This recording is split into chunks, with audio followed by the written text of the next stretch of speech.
पे चल सकता है, वो उससे बता सकता है कि क्या हानिकारक है क्या लाभदायक है, पर आत्मा का जोर बुद्धि पे नहीं चलता।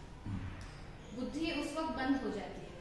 पर एक मनुष्य को ये कैसे पता चलेगा कि ये मेरी आत्मा की पुकार है या मेरे मन की पुकार है? तो इन दोनों में बुद्धि का जोर अगर बंद कर दिया जाए तो इसके अलावा दोनों में क्या अंतर है? आपका शुभ नाम नकिया। नकिया, मेरे प्रश्नों, आपके प्रश्न जो हैं बहुत अच्छे हैं। इस महाविद्यालय के विद्यार्थी इस प्रकार का प्रश्न पूछे तो टीचर के लिए एक स्कोप बन जाता है कुछ विशेष कहने का। संस्कृत का एक श्लोक है, संस्कृत से आप परिचित नहीं हो, फिर भी संस्कृत के उस श्लोक को आप सुनिए। एक बार जोर से बोलना ताकि मैं इस प्रश्न का अच्छी प्रकार से जवाब दे सकूं। आत्मानं रथिनं विधि शरीरं रथमेव तु बुद्धिं तु सारथिं विधि मनः प्रग्रहमेव च इंद्रियाणि हयानाहुः विषयांस्तेषु गोचरान् आत्मेन्द्रिये मनोयुक्तम् भुक्त्याहुर्मनीषिणः। कुछ भी समझ में नहीं आया, फिर भी कुछ चिंता की बात नहीं। अब मैं तुम्हें समझाता हूं। एक रथ है, रथ है, उस रथ पर कृष्ण बैठे हुए हैं। यह श्लोक कहता है कि आत्मा उसका रथी है। रथी तो ऐसे कहने को अर्जुन कहा, लेकिन अर्जुन के कहे अनुसार कृष्ण नहीं चल रहे थे।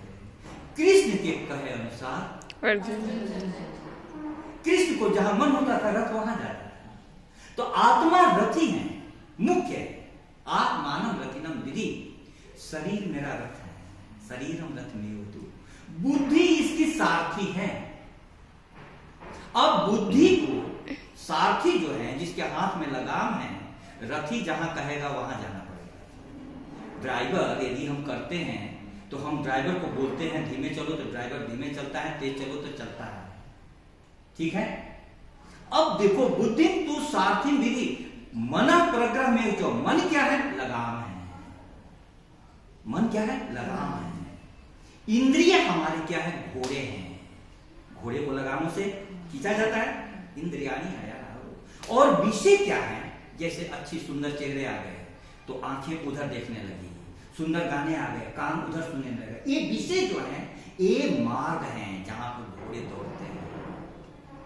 विषयांतेषु गोचरान्। अब आत्म इंद्रिय मनोयुक्तम ना किया, ठीक से समझना।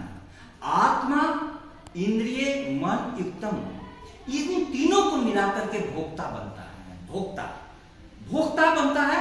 कोई भी हम काम करते हैं ना, उसमें होता है कि मुख्य होना चाहिए आत्मा। आत्मा के निर्देशन में बुद्धि, और बुद्धि के निर्देशन में मन, और मन के अनुसार ये होना चाहिए।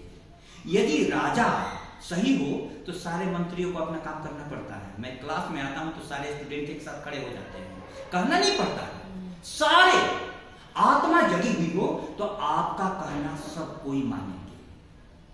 आपने जो कहा, आपकी जो समझ है कि बुद्धि आत्मा का कहना नहीं मानती है, बुद्धि आत्मा का कहना नहीं मानती है।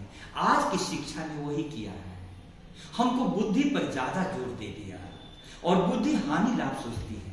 हमको यदि कॉलेज की डिग्री बिना पढ़े हुए पैसे देकर के मिल जाए तो अच्छी बात है, पेपर लीक हो जाए और हमारी परीक्षा में नौकरी लग जाए, अच्छी बात है। बुद्धि को एक कबूल है। सिर्फ बुद्धि पर जोर देने के कारण आज की सारी समस्याएं, जितने भी लोग गलत काम कर रहे हैं सबके पास बुद्धि है, लेकिन उनके पास आत्मा सो गई है। आत्मा सो गई है। हमारे व्यक्तित्व में एक स्थान हृदय का भी है। हृदय भावनाओं से भरा हुआ है, हृदय में प्रेम है, दया है, करुणा है।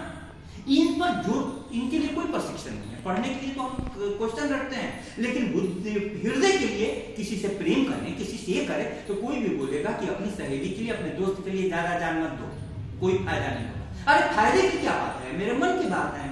हरि मन माने के बाद दांत छुहारा, छाड़ अमृत फल, विष कीड़ा विष खा। हरि मन माने के बाद फायदा की बात नहीं है, मेरे दिल की तसल्ली की बात है। तो मैं कहना ये चाहता हूं कि आत्मा जिस दिन जागृत हो जाएगी उस दिन बुद्धि का बहुत छोटा खोपड़ी में स्थान है। बुद्धि इतना ही रहे। बुद्धि ने इस जगत को सोचा कि कंट्रोल कर लेंगे। जगत बहुत रहस्यमय है, बहुत रहस्यमय है। आप नहीं समझते हैं कि कोई ऊपर से व्यवस्था है जगत में, जो व्यवस्था यह देख रहा है कि इसके साथ कोई अन्याय नहीं हो। ऊपर से यहां पर अव्यवस्था है, लेकिन जगत में हमारे जिंदगी में जब 10 साल की क्रिकेट खेलने के बाद बैन लगा था तो हमको लगा कि मैं तो लूट गया, अब तो मेरा कुछ नहीं होगा। तो हमको किसी ने सलाह दी कि परमात्मा तुम्हारी मेहनत देख रहा है, तुम अब खेल की जगह पढ़ाई में मेहनत करो। आज पढ़ाई में मेहनत कर करके मैं यहां हूं। तो किसने सहारा दिया? ऊपर की व्यवस्था ने। हम सभी परमात्मा के द्वारा भेजे हुए अंश हैं, और परमात्मा का अंश जो है आत्मा में वही गुण होना चाहिए जो परमात्मा का है, सर्वज्ञ, सर्वशक्तिमान, सर्वव्यापी। लेकिन हम लोगों में वो गुण कभी कभी कुछ लोगों में प्रकट होता है। विवेकानंद में प्रकट हुआ। बहुत लोग जो ऊंचाइयां पर गए हैं उनमें आपको दिखाई देगी परमात्मा का। तो अभी तो हम उनको भगवान कहने रहते हैं। बिरसा मुंडा को भगवान आदिवासी मानते हैं, महात्मा गांधी को हम लोग मानते हैं, अब्दुल कलाम आजाद को। तो ये लोग इन ऊंचाइयों पर पहुंचे जहां से लगता है कि यह व्यक्ति भगवान है, यानी उसमें परमात्मा के बहुत सारे गुण मैनिफेस्ट होने लगे, प्रकट होने लगे। आत्मविश्वास का मतलब देह पर विश्वास नहीं है, क्योंकि देह में परिवर्तन होगा। कुछ समय के बाद शरीर जन्म लेता है तो युवावस्था में आती है, फिर वृद्धावस्था आती है, देह लगातार परिवर्तन हो रहा है। आत्मविश्वास का अर्थ है कि हम परमात्मा से आए हैं, उसके अंश में भी उसके गुण मौजूद होने चाहिए। जैसे समुद्र की एक बूंद पानी में समुद्र का सारा गुण मौजूद रहता है। लौटी हैं साथ लेके समंदर की आदतें, पहुंची हैं जो भी गुण तुम्हारे गिलास तक। कैसा है नशा सुबह का उस रात से पूछो, बाधाएं पार करके जो पहुंची उजास तक। कलियों का फूल होना बड़ी बात है, मगर रास्ता बहुत कठिन है सुमन से सुबास तक। कली होना बहुत कठिन है। बीज कैसा रहता है, जमीन में गाड़ा जाता है तो वो स्वयं को फूटता है तब अंकुरित होता है। बीज फूटता है तब अंकुरित होता है। दाना खाक में मिलकर गुले गुलजार होता है। मिटा दे अपनी हस्ती को अगर तू मर्तबा चाहे, कि दाना खाक में मिलकर गुले गुलजार होता है। सुनी हो इस लाइन को? दाना खाक में मिलता है तब, लेकिन उसी अंकुरण के बाद उसमें टहनी लगती है, तने, उसी में पत्तियां लगती हैं, फिर उसमें फूल लगते हैं, फिर उसमें फल लगता है। जब वृक्ष इतना बड़ा होता है तो कोई सोच भी नहीं पाता है कि इस छोटे से बीज में इतनी बड़ी चीज छुपी हुई थी। तो all the seeds have same possibility, but they have different type of actuality. सारे बीज वृक्ष नहीं बनते हैं। क्यों? किसी को अच्छी जमीन नसीब नहीं होती है, किसी को अच्छा माली नहीं नसीब होता है, किसी को खाद पानी नहीं मिलता है। आप मेरे उत्तर पर सोचना। आपने बहुत अच्छा प्रश्न किया, इसके लिए बहुत बहुत धन्यवाद। Thank you all. मैं आपके प्रश्नों का फिर से अलग अलग प्रकार से अलग अलग जब कभी भी मुझे आप याद करेंगे। क्या क्या आपके सब्जेक्ट हैं? ज्योग्राफी,